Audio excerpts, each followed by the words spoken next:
This is what you get when you leave your camera in a frozen truck overnight. The lens is all fogging up. Junebug's waiting for us to start cooking, and I'm waiting for the camera to warm up. This is Yeti at Large, a channel focused on making the most out of what you got, no matter where you're at. Now that you're here, let's go. A quick preface to today's video while Agnes and I are running some errands. A, we're very happy to be getting over this sinus thing that's going around, and thank you very much for your well wishes. B, this video is a how to YouTube video masquerading as an RV video pretending to be a cooking video. It's no wonder I give the YouTube algorithm fits all over the map like I am, but I was never very good at algebra in the first place. Anyway, we're really glad you're here. Thank you. Please go back and check out some of our older catalog. We've got a lot of great communication and current events videos that are still relevant today. Please like, subscribe, and share Yeti at Large with a friend. Enough of me. Let's get on with the video. No wonder home cooks are so grouchy all the time. The stuff they sell you to work at home. I'm trying to cheat with frozen pie dough, and I thought it was frosted enough, so I went to unroll it, and it just crumbled in my hands. Alright, so without re-rolling this and trying to make a mess, we're going to patch it back together and try to push it into a usable pie dough.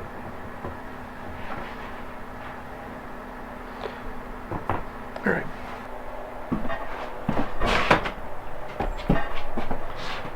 Okay, that's a first. Check this out. It actually is cracked and broken. Huh. Add this to the punch list.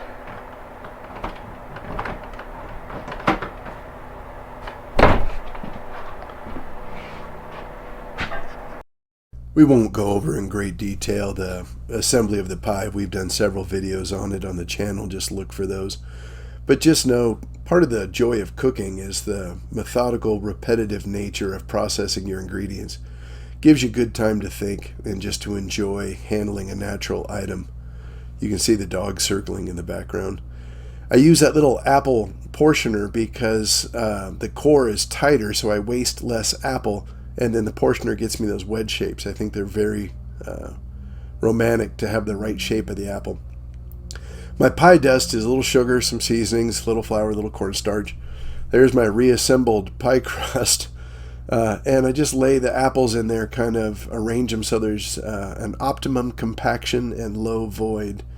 And my streusel topping isn't as large chunk as I wanted it. But just to work the oven, you turn on the oven switch. The blue light comes on. I open the door to get an eye on it.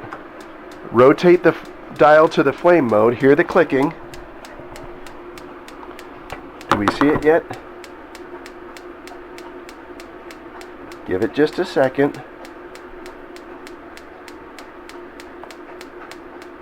See how the pilot light kicks on?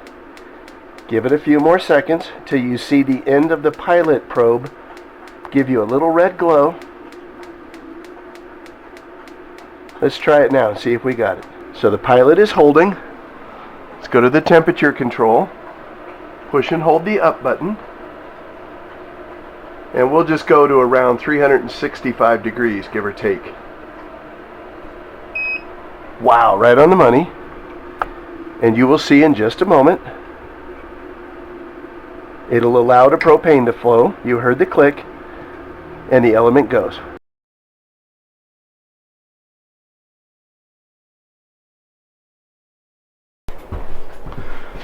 Well, with the pie in the oven, we have about an hour to go get some chores done. Want to do a flush on my water tanks and empty out the gray water and double check all the systems. We've had some pretty hard freezes here. We're full-timing in the RV this winter, and we're really learning a lot. You don't know much about these things until you've spent several weeks in a row in them, and then you really start to see all the little details that you didn't see when you bought it. So far, we're real happy. Alliance seems to have done a very good job with the big items. It's a lot of little stuff here that we're working on.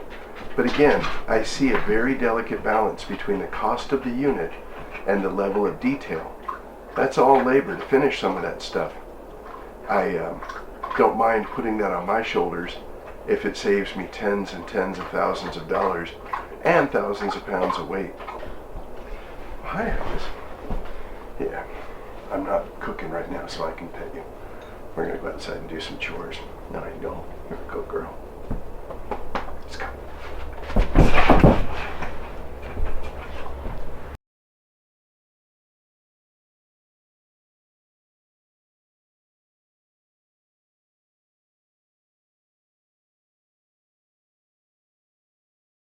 So this is the heated hose that I built in Idaho. It's worked great, but it's not long enough.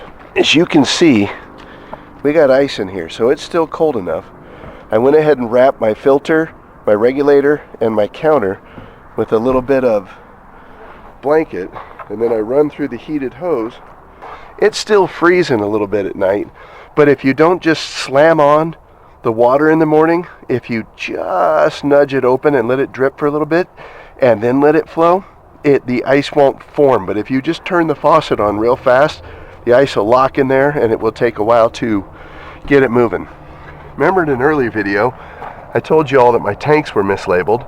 So I've got them now corrected. The black tank is the first one, and it is allowing a little bypass. I'm going to hold off showing you the nasty water going through the clear elbow, but I will preach once again, if you have black tank valves that are failing, a supplemental valve on the dump station can really save you a lot of aggravation when you go to pull this cap off. Now we're parked for the winter, so we're staying hooked up, but we're going to get this addressed in the spring. Well, that was quite a leak.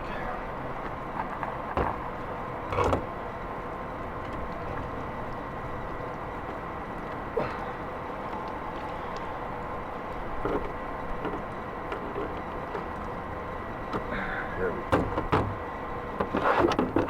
See if that's not any better. That's much better.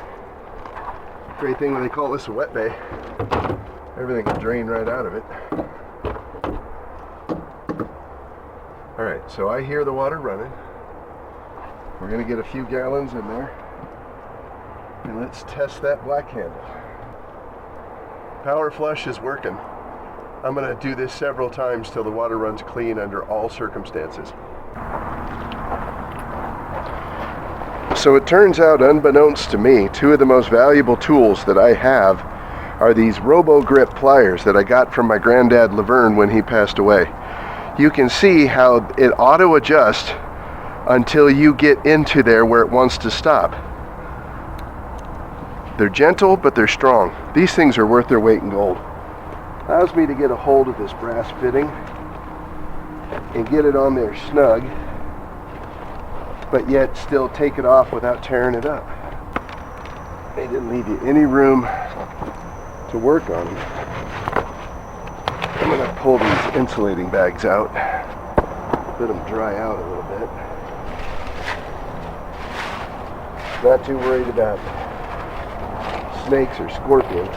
RV park archaeology. This was someone's bump stop for a door that came loose somewhere. I'm going to throw that in the toolkit.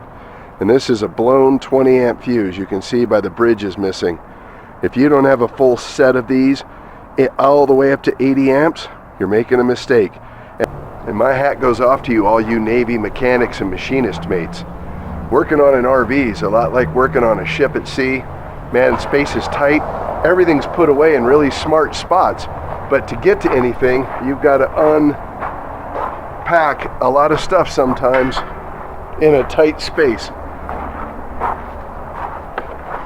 Oh, I can smell the pie from out here.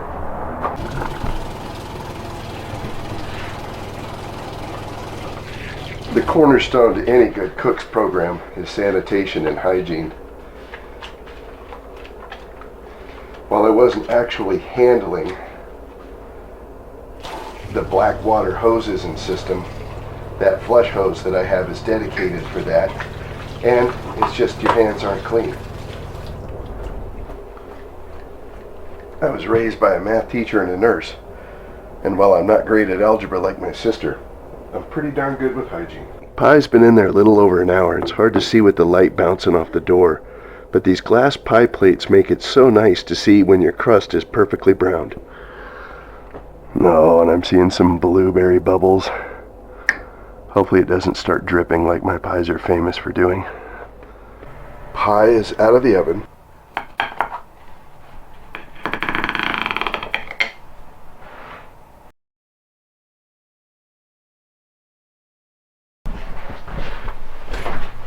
So, bacon in the RV.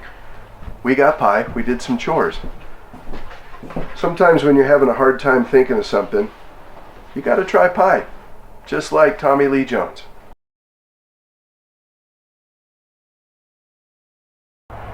Tell you one thing about RV life though. You quite literally never put off till tomorrow what you need to get done today. Just yesterday you saw me reconfiguring our water lines and flushing tanks and cleaning up the whole side of the RV. That was important because who'd want to be taking care of this today, you know?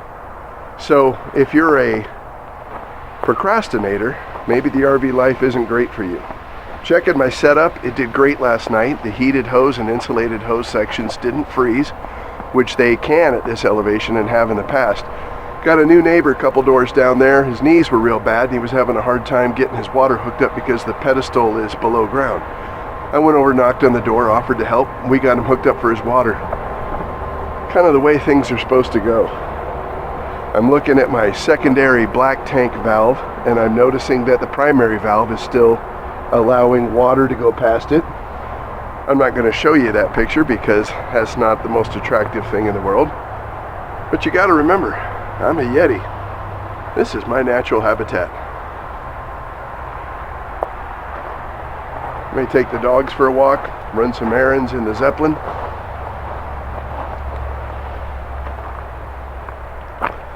And yeah, if you weren't tuned in earlier, the new truck is Led Zeppelin number 19, and the RV is Igloo.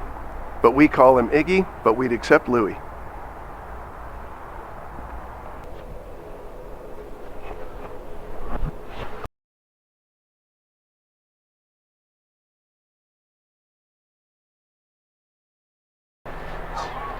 So we're making a little Simono salad because I thought a little vinegar would help blow out this sinus thing that I've got.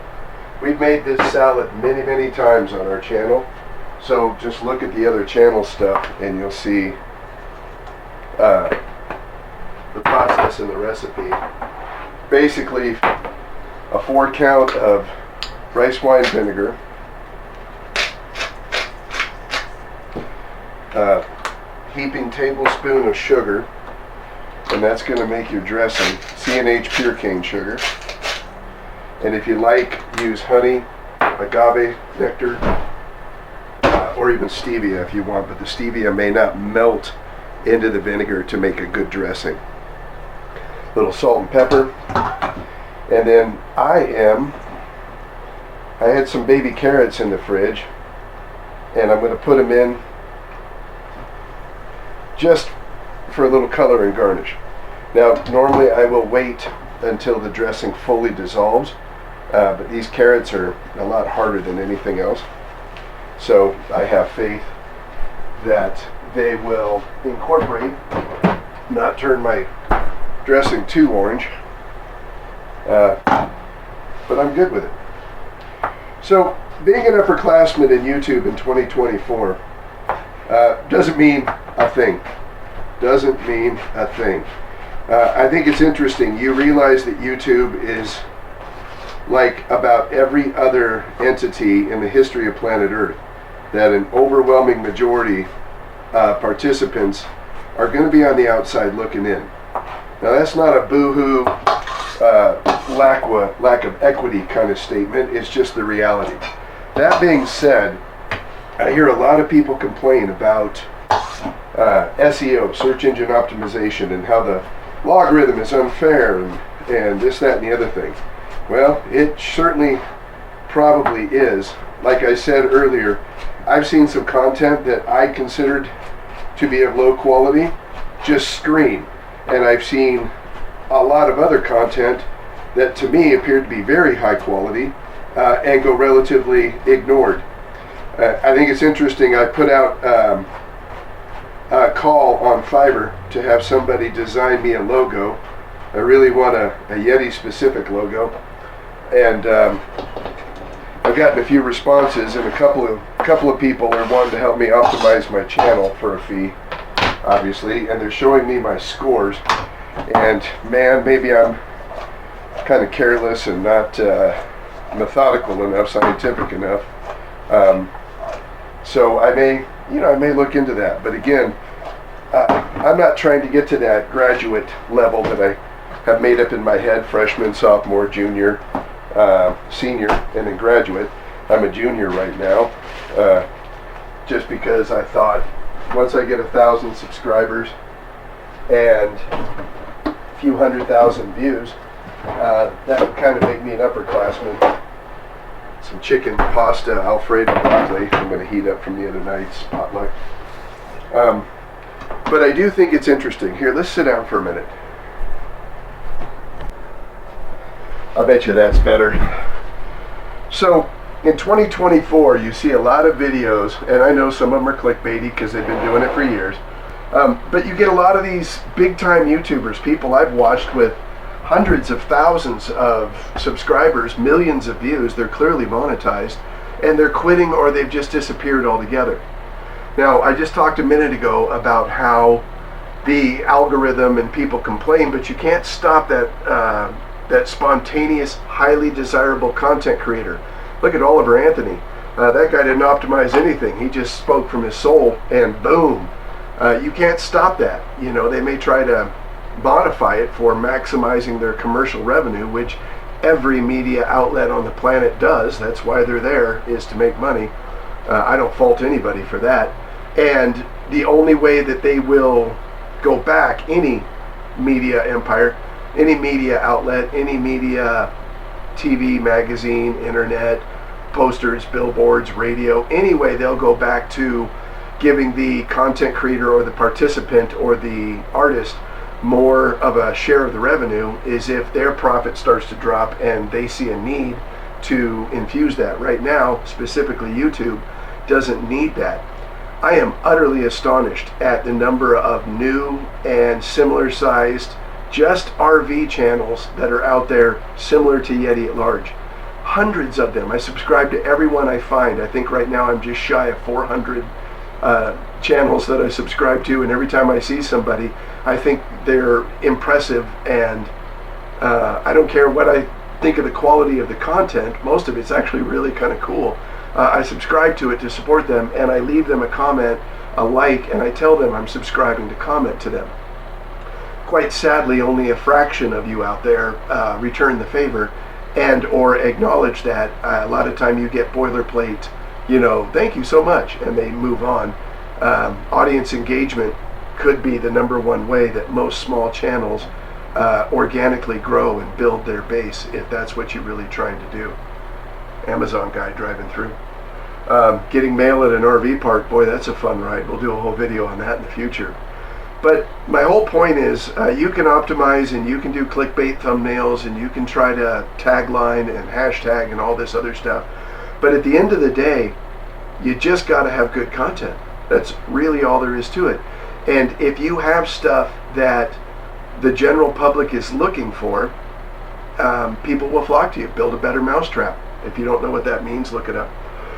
So here we are as a upperclassman YouTuber. And again, I just want to reiterate, I'm doing this for a personal therapy journey, personal wellness, personal happiness, artistic expression outlet, and to get some stuff out of my system at a time when I don't have any of those outlets.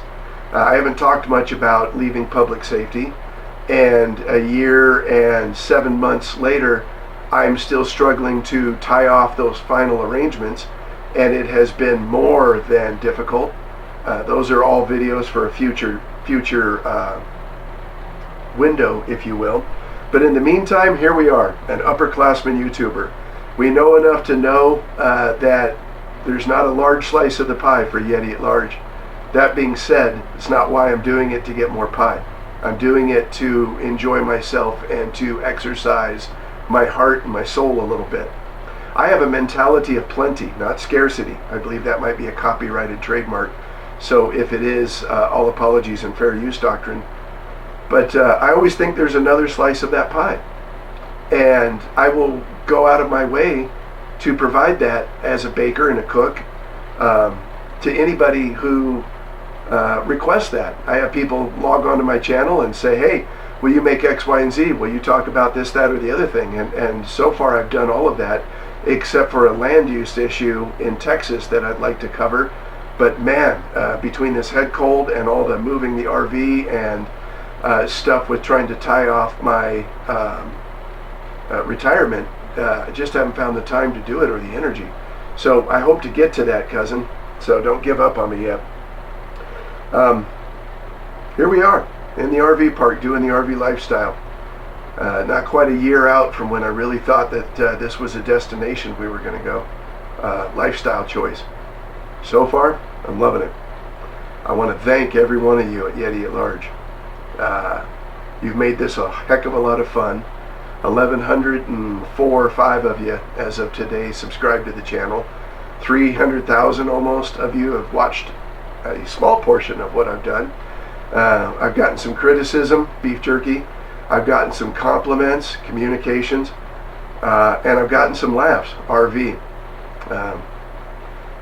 As of right now, I don't plan on quitting YouTube. I know a lot of the big names have. So those big channels that are leaving YouTube or have just stopped posting, clearly there's no financial incentive for them to continue. Now, as I said, any media outlet, radio, internet, TV, billboard, magazine, you name it, flyers, mailers, newspapers, they do it for a profit. That's why they exist. Ad revenue is how they make their money. Subscriptions are another way, but very little. Don't fault them for that. Don't get angry. When they have enough of a content base that they have to invest less, i.e. YouTube giving creators a smaller slice of the pie or making it more difficult for creators to get monetized, it's because they don't need to. Their business model supports that. And if those numbers change, people stop volunteering their effort and giving away their content so that YouTube can make ad revenue, then they'll modify that and incentivize the creators to come back and put more in. I wouldn't be at all surprised if we don't see that in the near future. Ooh, Amazon. Haha! My yakisoba noodles. I know, I'm ordering noodles on the internet. We'll do another lo mein pretty soon. Maybe one of those teriyaki salmon lo meins you all like. So yeah, it's very cyclical, just like real estate in Arizona. Watch that. So as that pendulum swings and they have to incentivize creators more, you'll see a new growth and a new crop of creators. It's interesting to see, especially in 2024, I see a lot more of the larger channels absent or posting that they're leaving YouTube or changing their platform or walking away from it. And that's because it's a monetary incentive for them. There's more money for them to be made, better use of their time elsewhere. A lot of it can deal with content burnout and creator burnout, and sometimes your shtick only goes so far. Believe me, I've already felt like that in my short 1.5 year ride doing this. But then new things come along and you refresh and you sharpen the knife and off you go. So it's all cyclical. So yeah, I miss some of my bigger channels that I love watching, and I wish them well. I understand that they have better prospects elsewhere. So that's the name of the game. So here we are, a YouTube upperclassman. What does that mean? Donut. But in the short term, I think we're going to continue. I'm hoping for inspiration, energy, focus, and mental clarity to keep plugging along. A lot of stuff we'd love to do. It's funny, last word I'll say on this. You think of something clever that you want to talk about. This amaryllis here that my mother gave us for Thanksgiving, which, by the way, this crazy thing is growing about 1/4 inch a day and it's got 2 big blooms on it. It should be awesome. But if I think I want to do a video on this amaryllis, look it up. There's already 350 videos on it. And I guarantee you, Yeti at Large isn't going to cover this as well as someone else can. I can try to be funny or too cute by half, but that typically doesn't get it done most times. Interestingly enough, I did notice a video where I've seen one individual cover it, and that's dealing with laminar airflow on airplane designs. The Solara 800 is a passenger jet, mostly prototype right now. The Solara 500 is a profoundly efficient laminar airflow design. The Solara 500, I found 60-70 videos just in a year covering this bird, and it deserves to be covered. It's a fantastic airframe and holds a lot of promise running off a Mercedes diesel engine. But I only found one video on the 800. So that's kind of cool. Very rare are you the first to get out of the gate and do something unique. Anything that you can sing has already been sung. I think that was John Lennon. Anyway, we're happy, we're trying to get healthy, and we're looking forward to 24. We're very glad you're here for the ride. I'm going to go stir my Simono salad, and I hope you like, subscribe, and stick around. Yeti at large.